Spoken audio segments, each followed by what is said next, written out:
Tim sent me a picture some time ago of a bunch of young boys in uniform holding musical instruments, mostly tubas and saxophones. There's a man with a hat and a mustache on one side and a kind of matronly lady on the other side. There's another man with a mustache here. There's a drum in the center. And on this drum, I can draw a perfect circle upside down. It says, let's see, soldiers, possessive, orphans, possessive, home, normal, ill, and band. This is a band for the, what's the full name? It's not Soldiers, Orphans, Home, but what's this called? Soldiers. ISSCS. It's an orphanage. Soldiers and Sailors Children's School. This is where Tim grew up. But in all fairness, he didn't grow up there because he was an orphan. He grew up there because his father ran the joint. But this picture of the band and the band logo got us off on a tangent. The organization of this crew, this picture was taken about 1920, and in many ways they're very similar to the kind of marching bands that were spread out across the United States after the Civil War was over. Most of the regiments that fought in the Civil War had their own percussion groups that marched with them, kept them in rhythm. We'll come back to that at a later date. They also had brass bands, and after the war, these divisions were almost all regional. They would come back to their hometowns and they would begin to play in a more recreational way in the gazebos and town squares, July 4th, with the fireflies flying around, and very idyllic kind of moment of Americana. But they also began to move indoors and play in the barns and in the meeting rooms, and they had less space, they needed less people. This is particularly true in the South, where there's a very big band tradition, and in New Orleans, there's the bands that were marching around the city also would move inside and entertain guests at the bordellos and speaking and drinking establishments, and it created a kind of space and technology problem. So you couldn't have 2 or 3 drummers. Mostly the drums would be set on chairs and they'd play that, or they'd strap them on their bodies and they'd play that. But then around 1900, somebody invented the drum stand, and then Ludwig invented the foot pedal operated, and basically, drum head. More and more options became available to a single player, and they would put a little platform on top of the drum and put lots of percussion instruments on top of that. They were called contraptions, and that's a drum set was a trap set is actually a sort of an evolution of that word. The drummers who initially came out of this tradition, and almost done with this sheet of paper, the early drummers were sort of half in one world of sort of the evolving music scene, and the other half in this sort of marching band era. Baby Dobbs, Warren Baby Dobbs, was one of the first great jazz players or drummers in New Orleans, and he was famous for he almost never played with any of these cymbals or anything. He played with a cowbell.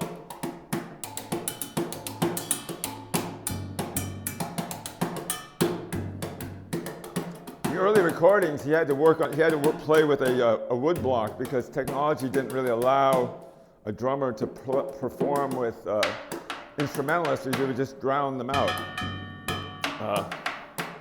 But he had a very distinct style he called shimmying, and the way that he developed this, he said, was one night he was playing in New Orleans, and a French soldier came in, and he was so moved by the music, he wanted to dance, but he couldn't dance. These dances were very intricate, so he just stood there, shimmying,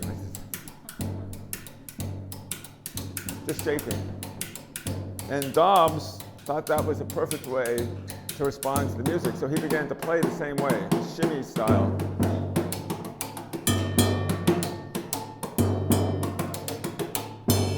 Louis Armstrong saw this and he adopted that as well. I think that's a nice reverse influence of an audience and a musician working.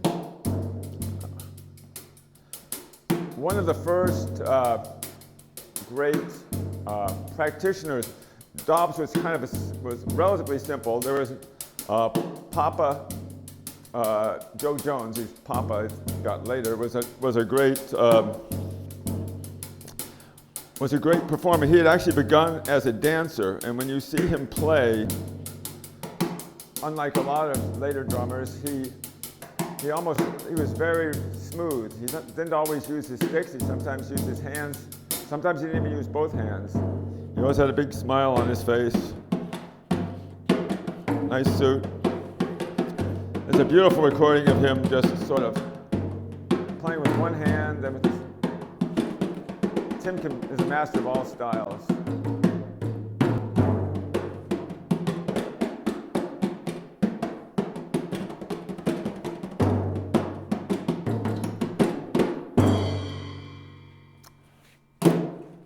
What Jones had, something that great jazz drummers have that almost no other instrumentalist has. Rock drummers don't have it. Classical musical percussionists don't need it. It's called independence. And it's this uncanny ability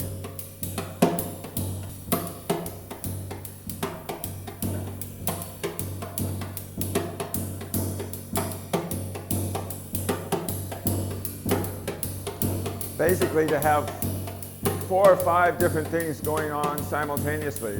One hand playing a snare, another hand playing the crash cymbal, another foot playing the bass drum, another foot playing the hi-hat, and you got to sing too. See that? I like your representation of independence. That's what I do, but you got to show me. No?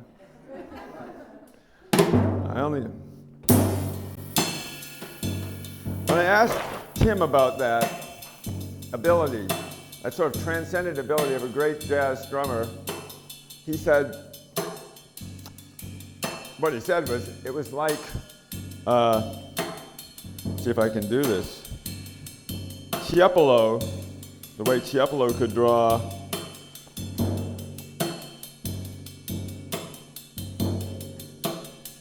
compared to the way, say, I could draw. Tiepolo is a great master of the trompe-l'oeil and radical foreshortening. He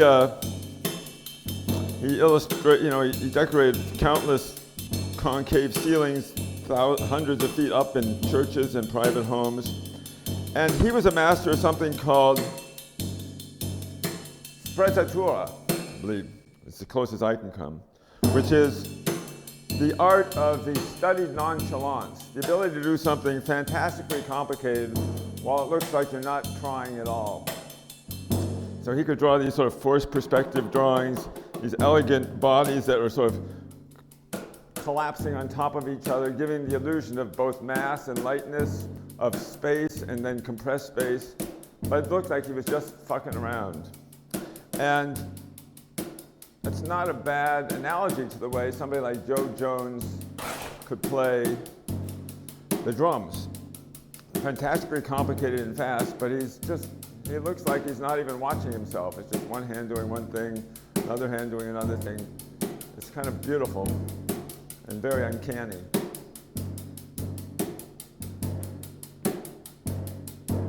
And you can see how, as a dancer, that would come naturally to him. But that quickly changed the next generation of swing performers. The most famous person of all would have been Gene Krupa. Gene Krupa was responsible to a large extent for consolidating the way a modern drum set looks. They had already begun to invent the sort of the low rider, the crash cymbal, then which is slightly higher than the hi-hat, which is taller. Become, a couple of tom-toms, a bass drum, a snare.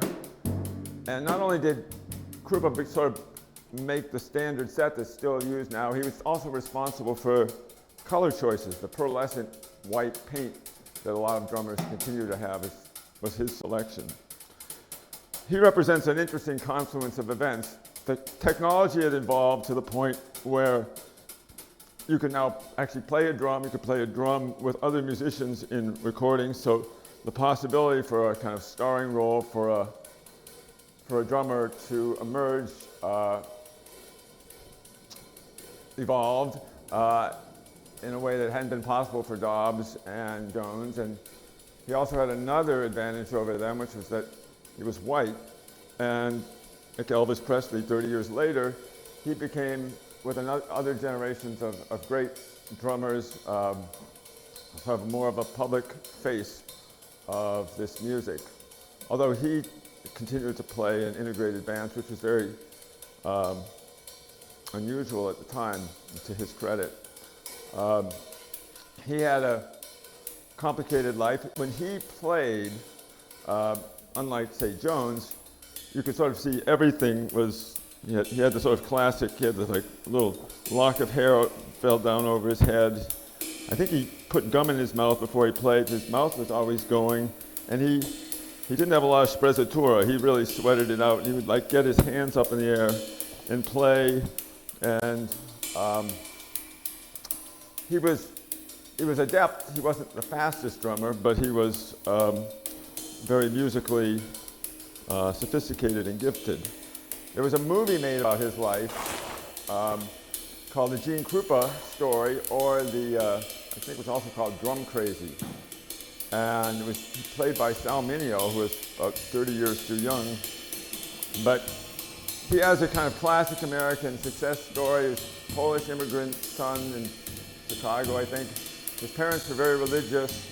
They wanted to become a minister, and they sent him to seminary, and all he did was listen to Ave Maria as a kind of syncopated rhythm. And he eventually came back, and in the movie, his father destroys his set, and then his father drops dead, so he's guilty, and he joined, but he quickly gets to the big time.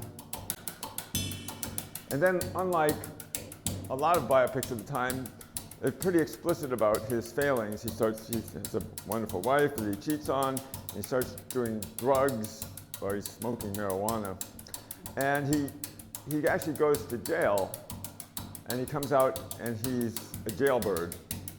And he says nobody will hire him, and then Benny Goodman has him do a gig. And I think in the climactic scene of this movie, he comes out for his return to the big time. He's on a stage. He comes up and he's like got a little drum set, and he's standing behind it. There's another drummer in the back, and a big band is playing. There's an audience in front. And he puts a gum in his mouth, and he starts to play, and he's doing well, and then somebody yells, "Hey, jailbird," and he looks up, and then somebody yells, "Give me a reefer," and he drops his sticks, which I don't think, does that really happen? Would a professional ever drop their stick? Oh, absolutely. Right. So he has to get up and get his stick, and he's like, and everything is silent, and then the other drummer begins to play. And then he sort of picks up and he starts to play.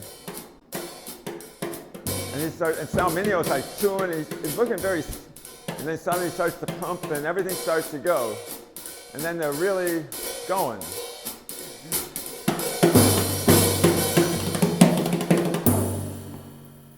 Ah, that's good. And everybody cheers. There's something about drumming in the movies which is very useful cinematically, I think. It's a very, I think along with, say, a piano, a classical pianist, it's the most kind of cinematic instrument that you can have. Because like a pianist, you're sitting there, your body is visible, and your face can be expressed, not obscured by a big tuba, or you don't have a violin distorting your face. And also, nobody quite knows how the instrument works. So a pianist can always be going like this. But if you watch the way a lot of drummers are playing in the movies, they're sort of waving their hands like this. And Spelios looks like he's a pretty good drummer. He can actually do the little flip. But I think Krupa himself actually dubbed in the sound for this scene.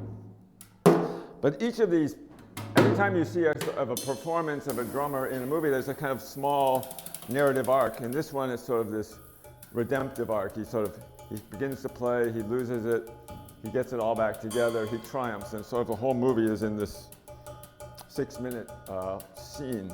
Then at the end, his ex-wife and his loyal manager are watching, and afterwards the band gets together and they're go out partying, and she says, well, I've given him back to the world, and now she walks away. But then he chases after her and he says, where do you think you're going? And he says, I'm leaving. And he says, what, you think I didn't learn anything?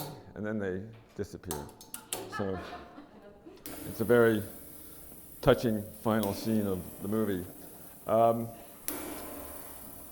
There's a lot of film now of Krupa playing, later Krupa playing, and he did a lot of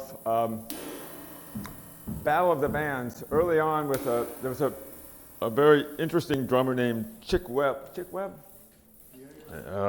who was, he had tuberculosis of the spine. His body was distorted. He was very small, but he was a kind of a prodigy who had his own band at the time, and he would play against, I think he was playing with Count Basie, and Krupa was playing with Benny Goodman. They'd go to the Savoy or the Apollo, and they would have these Battle of the Bands, and then people would vote who was the best. Chick Webb was a great drummer. He also had Ella Fitzgerald as his singer, who he apparently, it's not clear whether he adopted her out of an orphanage in Yonkers or not, but when he died, at somewhere between 30 and 35, she took over his band. And it's almost impossible to find any footage of him playing. You have some of his music. But Krupa went on, and his career sort of began to span that of more contemporary drummers. Buddy Rich, who was a vaudeville child star, and then built a long career as a musician. And he used to always have these drum wars, and which first Krupa would play and sort of shake his head a lot, and then Buddy Rich would play. Buddy Rich, as a sort of his narrative, is just sort of a kind of genius, sort of athlete. He was faster than anybody, as far as I could tell, and he played very complexly in a very aggressive, kind of obnoxious way. But Tim is a master of that as well.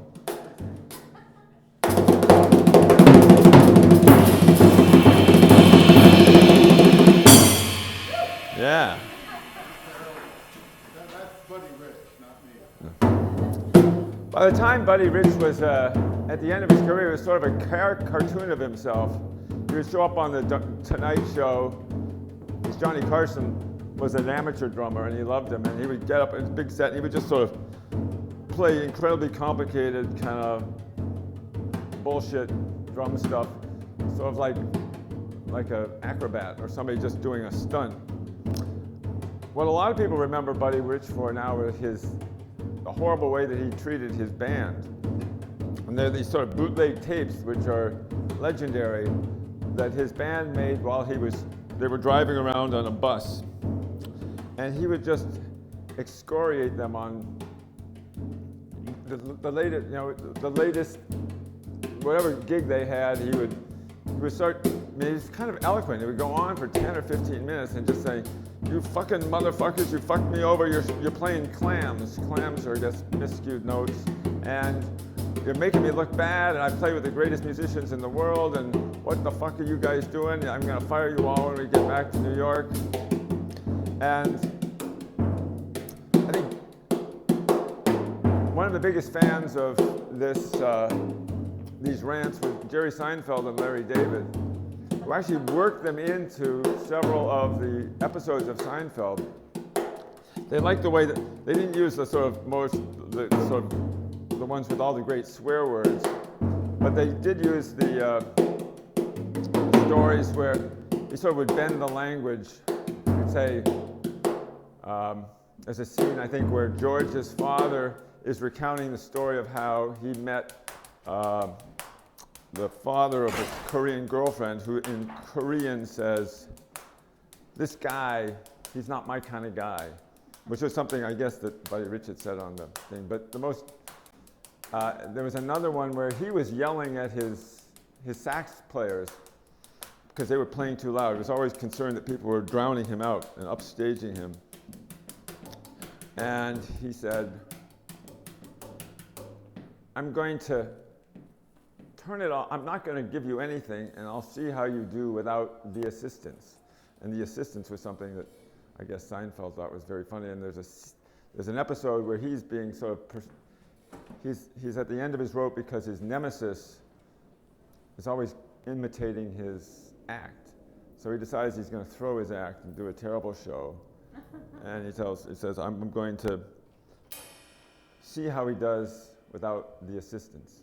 And the lines don't seem to make any sense until you realize that they come out of this completely other storyline. Anyway, that amused me.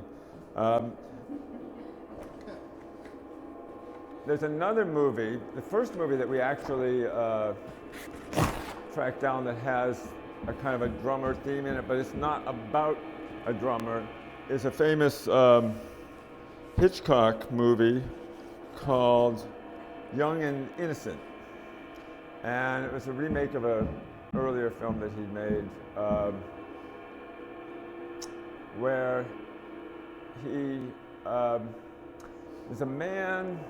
The first thing you see is a man having a fight with his wife about a younger man, apparently. It was actually a fight with his ex-wife. And then the next scene, that younger man happens to be walking along a beach, and he sees a body in the water, and it's the wife. She's a movie star, actually.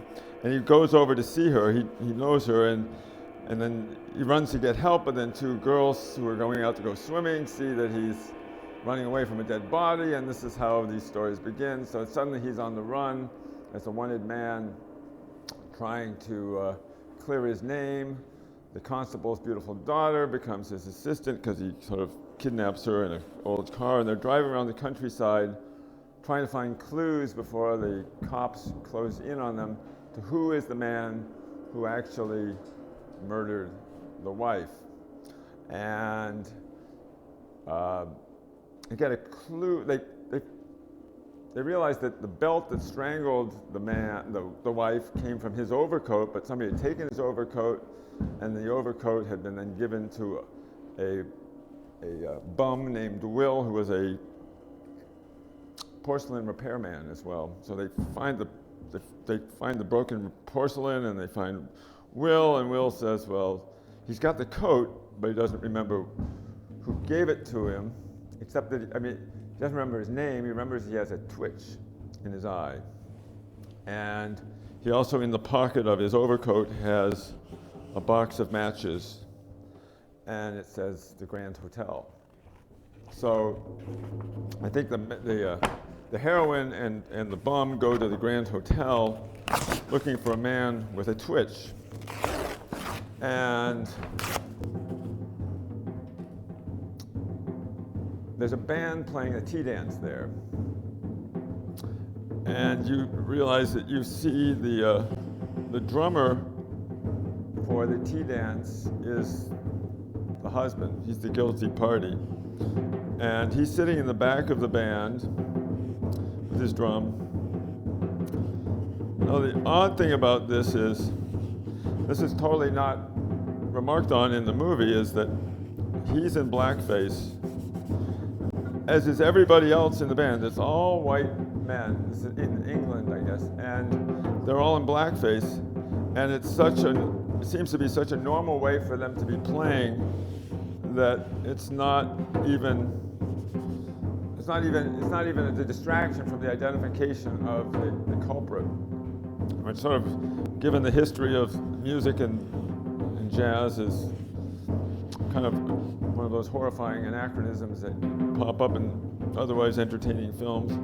But he's playing, they're sitting, and they're not identifying him, but he sees them, and he begins to think that they are after him. And he takes a break, and then he takes too many pills to control his twitch. And the twitch begins to come back. And Hitchcock had devised this very famous shot in this movie because the technology was not yet available to do a kind of zoom close-up. So he built a track that goes all the way through the set. Basically, there's the audience here, and then there's the drums, there's the guy on a riser, the drummer in the back here, and then there's a band leader here and all the players, and the camera is sort of moving slowly through, sorry, Louisa, through the scene. And we zoom in on, we're getting closer and closer to the drummer, who's sitting there playing very mechanically. He's sort of dead, he's like looking around. So it seems like the narrative arc of this is psychosis. But then, when he sees them, he sees that Will is demonstrating to the girl that what he's looking for is a man with a twitch. So the old bum is going like this. And the Twitch and play at the same time. you don't have twitch independence? He starts playing like a free jazz drummer. Well, no. What happens is, What do you mean, though?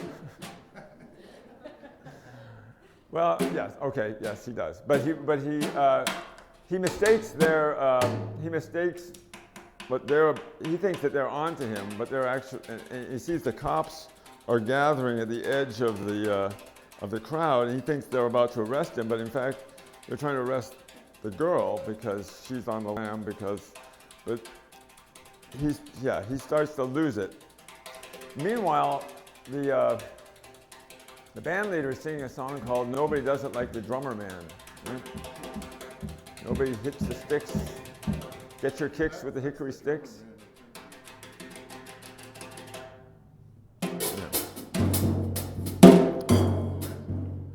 And then he begins to, he starts to twitch and bang around. And then he keels over, and he hysterically laughs and confesses to everything. And they get married, I guess, at the end. That kind of pairs nicely with another. There's a very short. Well, there's one scene. There's a 1939 version of.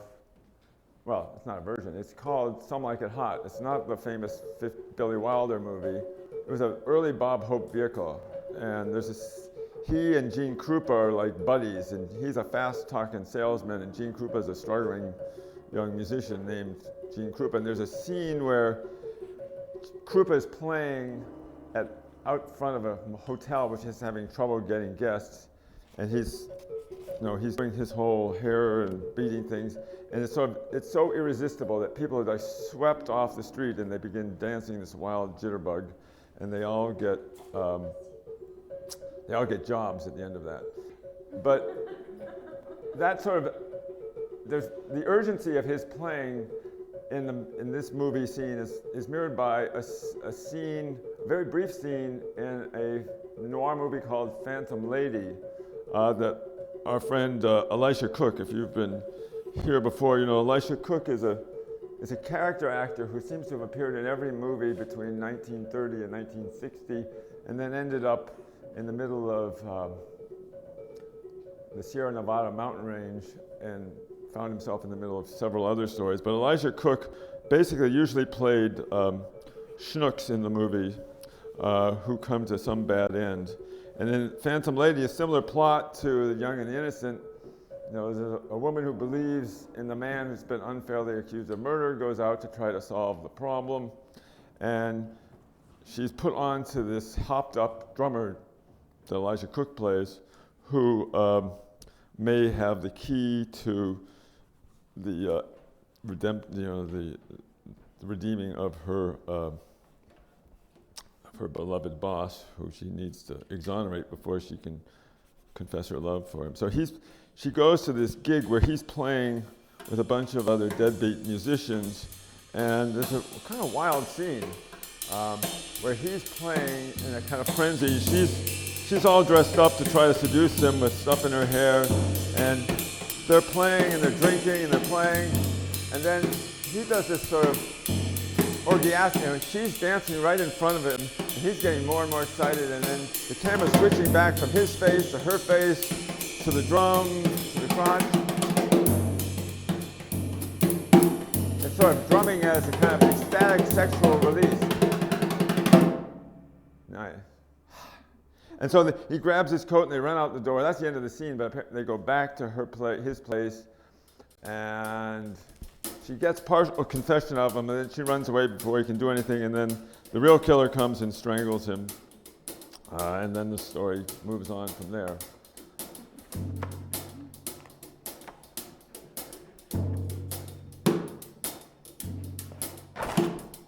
One of the most famous movies about a drummer is the Preminger film. Let's see if I can do this. It has a great logo. It's called The Man with the Golden Arm, and it was one of Sinatra's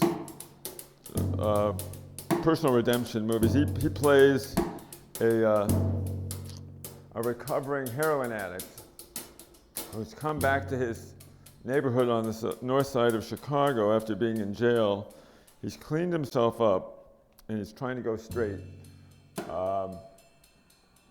And he's learned to play the drums while he's been in jail, apparently. He has like, he just has like one bass drum and maybe some cymbals. And Because he gets off the bus with his kid. He gets off his kid, right. Tiniest kid in the world. And he's got a wife who's in a wheelchair and with a secret. And then next downstairs is Kim Novak, who is sort of in love with him and believes in him. I'm not quite, the wife has been injured in an accident and can no longer walk.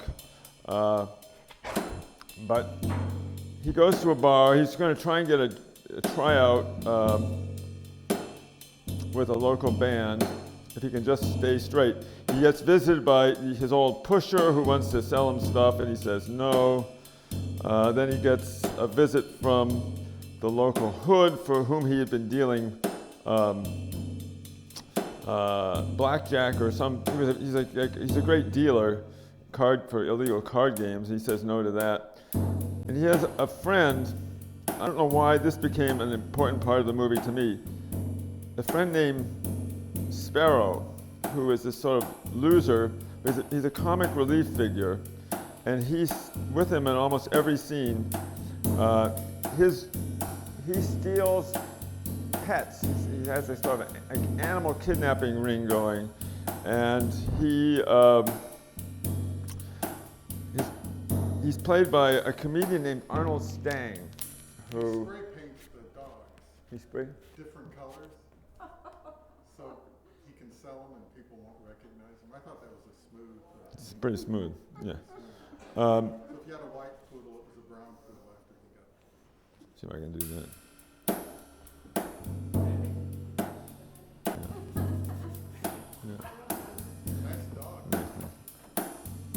That's my dog Jeffrey.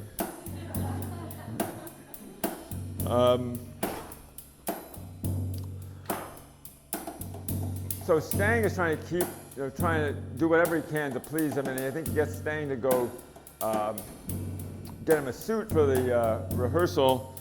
I mean, for the tryout. But of course, Stang runs some sort of con job and steals the suit, and then he puts the suit on, and then the cops pull up next to them, and he can't account for where the suit comes from, so he gets thrown in jail, and this starts a bad spiral of events whereby he loses. Well, he has to start dealing cards to make enough money to pay back the crook who bails him out, and then he's in debt to that guy, and he starts to lose his will, and he goes back on heroin naturally just before the tryout, or before the rehearsal, and then this is where the next sort of great drumming scene occurs, where he starts to play, and then he kind of loses it, and he starts flailing around, and he collapses. That's the one that I thought was Pretty short, right? it's pretty. I remember. You can play it as long as you want, but No, but I think it's like a couple bars. It's just like. no. Well, he starts to play, and then he kind of. But I thought this was the one that You're sort talking of the audition, right? the audition where he becomes more like a free jazz thing. But he's like playing. Yeah, yeah. No, it's just like he starts out, and then he gets all real weird and tight, and his face gets all weird, and he Falls over. It's that same thing of like, don't sit down the stair kind of playing, and that's the end of it. That's it? That was his big break. Oh, I'm not going to do a 2-hour. You guys want a 2-hour? No. Drum set down the stairwell? I'll do it. Well, I think he cleans himself up at the end. Yeah, he has to go cold turkey. So this is where I think Sinatra was hoping to get the Oscar for this scene, where he's like, she locks him, Kim Novak locks him up for the night before he meets the cops. He can only possibly clear his name if he's clean. So he has this, he has this terrible night of almost dying, and then he's okay in the morning, and he talks to the cops, and they realize that his wife is behind it, and they come to get the wife, and then she stands up. It turns out she could walk all along, and she runs to the railroad. She goes over the edge of the rail, and she's dead on. All these movies end with somebody dead in the middle of the sidewalk, and then he goes down there, and they take her away, and then he and Sparrow walk away, and not Eva Marie, it's Kim Novak walks away after them, and that's the sort of the bittersweet end. It's a Otto Preminger movie, I think. But despite the sort of heavy-duty, I think I had multiple Oscars, but it was this guy, Stang, that stayed in my head. This strange comic character who sort of seems to be there out of nowhere. And when I looked into his history, he'd been basically played these characters for 30 or 40 years. You might know him from Top Cat. He was a cartoon voice. He was a pitchman for chunky candy bars and for screens, and he had this little voice. He was sort of a caricature of a New York Jew, I think, in a way, that he was sort of a kind of a nebbish, but sort of streetwise, and always sort of going a little bit past what he was capable of doing, and yet lovable at the same time. And about 10 or 15 years after this movie, he made what I consider a very historically important but incredibly terrible, epically bad movie called Hercules in New York, or Hercules Goes Bananas. And it was made, yeah, well, you'll see why in a second. It was called Hercules in New York at the beginning. It was an attempt to exploit the dubious fame of a young bodybuilder who had just won the Mr. Olympia competition. This was Arnold Schwarzenegger. But I mean, if you think Arnold Schwarzenegger has a hard time acting now, you should see this movie. He was 22 years old, and basically what he had going for him is that the way he looked, right? He had huge muscles and this very thick accent. And I guess they thought, well, first they probably thought, well, an Australian accent might be mistaken for a Greek accent if he's playing Hercules in New York. But then when he actually spoke, they realized not only did he have such a thick accent you couldn't understand, but he could not communicate any emotion at all. So they dubbed in another voice, which sounds, it's a much older voice. It sounds a lot like Humphrey Bogart speaking. And the basic story is the movie is sort of split into two parts. One is up on Olympia. His father Zeus is sort of running a pretty tight ship, and he won't let Hercules go off on any adventures. They have these really bad sort of toga party-like outfits, and they're sort of, the set is like in somebody's backyard, so they have a brick wall that's sort of passing for Olympia, and he's wearing one of those short shorts with dresses, and he's basically, the whole idea is to show off his pectoral muscles as much as possible. And he keeps asking his father if he can go. The father won't let him go until he's finally so obnoxious that his father takes a thunderbolt, which is actually just a piece of, it looks like aluminum foil, and he throws it at him. And then the next thing you see is like the inside of a Pan Am airplane, and these two ladies are talking. And one of them looks out the window, and there's like Arnold Schwarzenegger flying by, and he's waving at her, and I think that was like one of the throwaway jokes of the movie. He lands in the middle of New York City in Central Park, and he seems to be in the middle of a practice with the Columbia University track team, because they're all like throwing discuses and jumping around on one of those softball diamonds.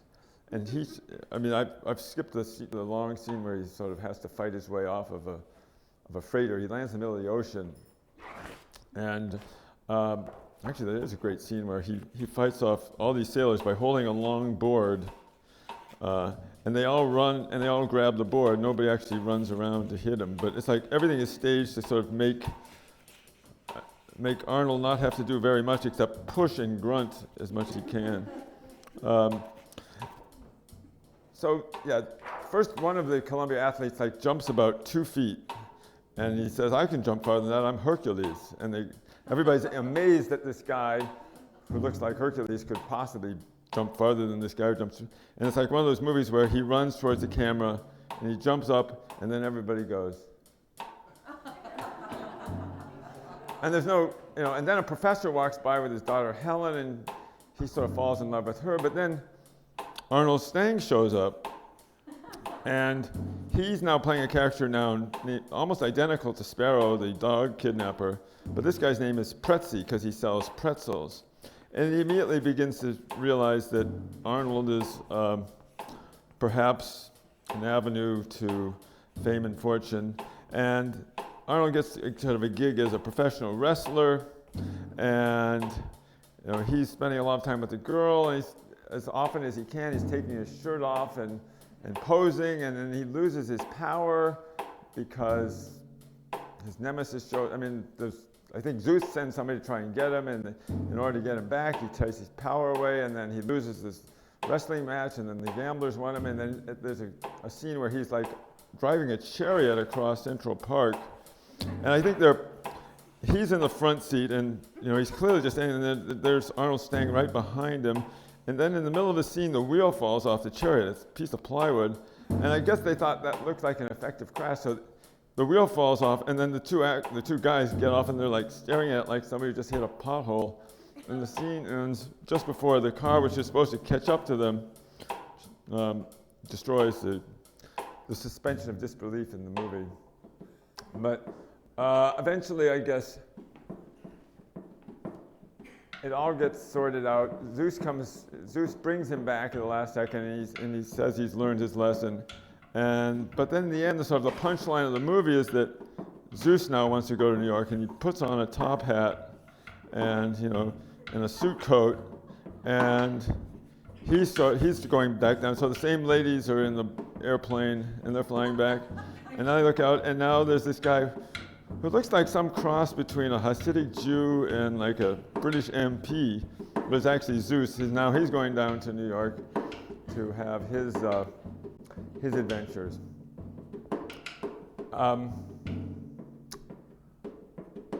This is all well and good, but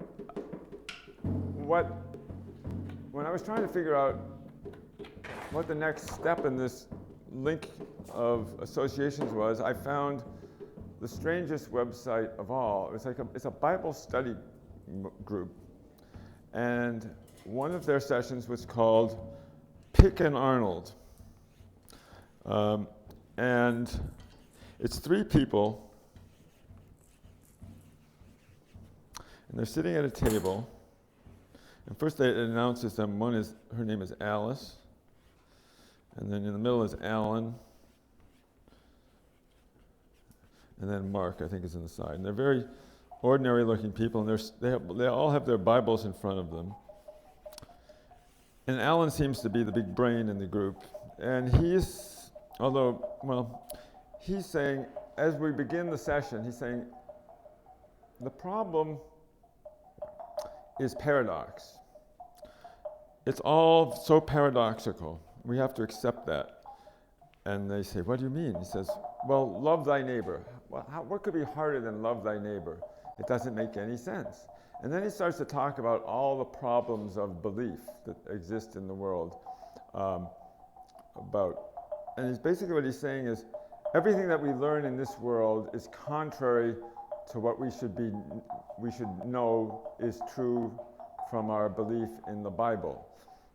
It's all based on ideas of worldliness and power, or efficacy that comes from ourselves. And this is the opposite of what the truth is once you accept Jesus. He says, the devil is working in you all the time. It doesn't matter when you were saved. If you were saved at the age of 5, the devil's had 5 years to sort of inculcate this worldliness into you, this idea that somehow we're responsible for ourselves. And he said, I was 33, so you can imagine all the trouble I have. And then Mark and Alice start to talk about how everybody makes fun of you if you say that you believe, because you have to be stupid, you can't understand the way the world really operates. And they all say, yes, this is true.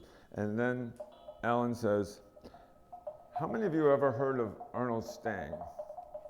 And they go, and then he says, oh, you're all too old to know who Arnold Stang is. You're all too young to know who Arnold Stang is. But they said, no, we know who Arnold Stang is, but I think they were put up to it. It's sort of interesting that they have this weirdly ordinary byplay when they just have sort of gone from contemplating the infinite to trying to say who is too old to know or not know about Arnold Stang. But he basically says what I've told you. Arnold Stang was this nebbish who played sort of milquetoast characters. And then the guy says, who was the strongest man who ever lived? And they all say, Samson. And he says, that's right. And he says, why do you think, if you were to sort of, who would play Samson in the movies? And they say, well, Arnold Schwarzenegger would. And he says, that's right. That's the folly of the world. We think because Samson was strong, he has to be played by a strong man, a hero, a man who walks in victory. And that's the temptation of the world speaking to you. Because if you see Arnold Schwarzenegger doing these great things, as we've just seen, you know his power comes from himself. But everyone was amazed that Samson was the strongest man in the world, and he could defeat anyone in battle, and nobody could tell where his power came from. And that's because his power came from God and not from his body. So if you really have an accurate portrayal of Samson in all his glory, he would have to be played by Arnold Stang, which I think would be a lovely movie to see, but unfortunately Arnold Stang is no longer with us.